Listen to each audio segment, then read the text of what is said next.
आज हम यहाँ हिंदी प्रोजेक्ट एक्टिविटी प्रस्तुत कर रहे हैं, जिसका उद्देश्य 21st सेंचुरी स्किल के माध्यम से संचार विकास कराना है।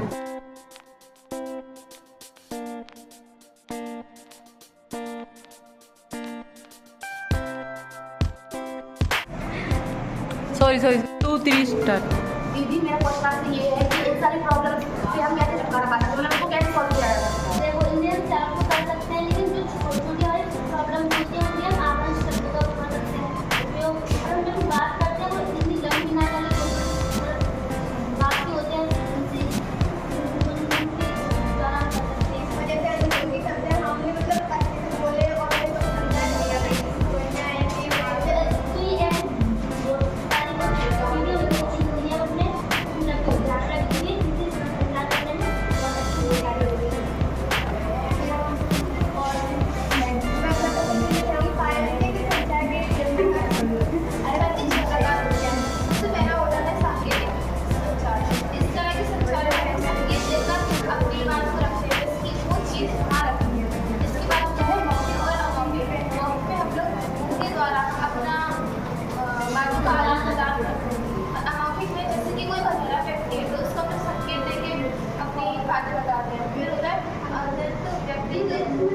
जिसमें हम लोग अपने मन में ही प्रश्न पूछते हैं और मन में ही उत्तर देते हैं। फिर उसके बाद होता है अंतर व्यक्तित्व संचार। इसमें हम लोग आमने सामने जैसे कि कोई पर्सनल बात कर रहे हैं, वो बात हम दोनों के बीच में रहेगी। और इसके बाद होता है समूह संचार, जिसमें हम पूरे समूह के साथ अपने ग्रुप में अपनी बातें शेयर करते हैं, अपनी बातें बताते हैं। और इसके बाद होता है जन संचार, इसमें हम पूरी जनता के साथ संचार करते हैं, बहुत बड़ी स्तर पर लोगों की बातें करते हैं और लोगों की बातें जानते हैं, और जिन लोग हम लोग जानते भी नहीं हैं उनसे भी बातें कर सकते हैं और उनकी बातें जान सकते हैं। तो हमने आज की एक्टिविटी बच्चों के माध्यम से बहुत सारे उन्होंने उनसे हम लोग सीखा और बच्चों ने भी हम लोग को सीखा। तो इसलिए ये बताएंगे कि संचार के कौन कौन से माध्यम होते हैं।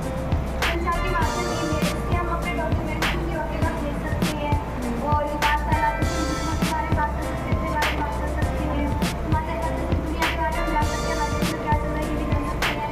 और ये देश वाली है, जिससे हम लोग देशों के बारे में चैनलों से बात कर सकते हैं, हम देश से हम किसी को भी मदद कर सकते हैं, सोशल मीडिया से दुनिया से बात कर सकते हैं, कुछ भी सीख सकते हैं।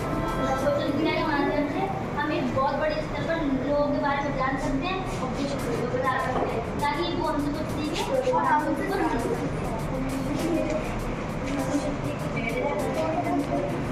तो मैं अपना क्वेश्चन पूछना चाहूँगी कि हम संचार का माध्यम में जो आपको आते दिक्कतें आती है, कुछ बाधाएं आती है, जिन्हें हम शोध कहते हैं, उनको कौन सी बाधाएं? इसमें सबसे पहले होता है गलत लक्ष्य। गलत लक्ष्य का अर्थ होता है जैसे हम किसी से बात कर रहे हैं पर हमारा बात करने का उससे इंटेंशन सही नहीं है, मतलब हमारा अंदर से जो भाव है वो सही नहीं है, जैसे कहते हैं हम गलत लक्ष्य। फिर इसके बाद आता है गलत प्रारूप। गलत प्रारूप का होता है कि हम किसी से बात तो कर रहे हैं पर हमारा बात करने का तरीका सही नहीं है, उसे हम गलत प्रारूप कहते हैं। फिर आगे में तकनीकी बाधा है। तकनीकी बाधाओं में होता है जैसे हम किसी से बात कर रहे हैं पर उसमें नेटवर्क इशू हो रहा है, या फिर हमारी आवाज़ सामने वाले तक पहुँच पा रही है, या सामने वाले की आवाज़ हमारे पास तक नहीं आ पा रही है, वो होती है तकनीकी बाधा है। फिर उसके बाद आती है फीडबैक ना आना। फीडबैक ना आना में होता है कि हम किसी के पास मैसेज कर रहे हैं या फिर किसी से बात कर रहे हैं पर उसका रिप्लाई हम तक नहीं आ पा रहा है, कहते हैं फीडबैक ना आना। फिर उसके बाद आता है अनुपयोगी शब्द। अनुपयोगी शब्द में होता है हम किसी से बात तो कर रहे हैं और बात करते समय हमारे शब्द अच्छे नहीं है, अच्छे शब्द का इस्तेमाल नहीं कर रहे हैं, उसे हम कहते हैं अनुपयोगी शब्द।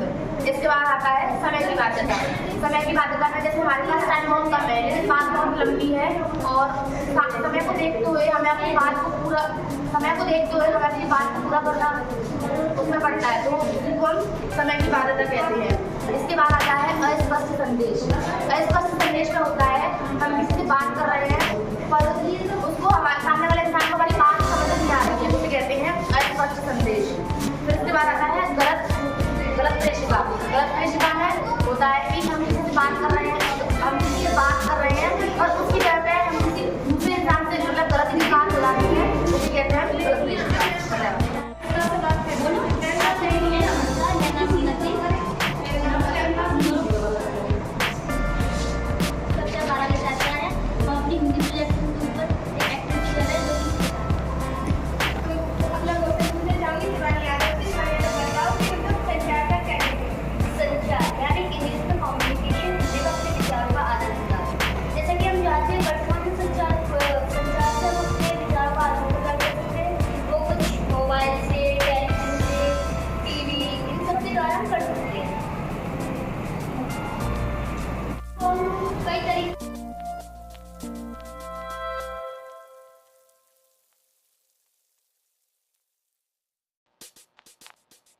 मेरी डॉक्टर सुनीता मैम को धन्यवाद देना चाहूँगी, जो कि हमारी हिंदी अध्यापिका है, जिनके निर्देश में हमने यह हिंदी एक्टिविटी की है, जिससे हमें साथ ही साथ और बच्चों को नया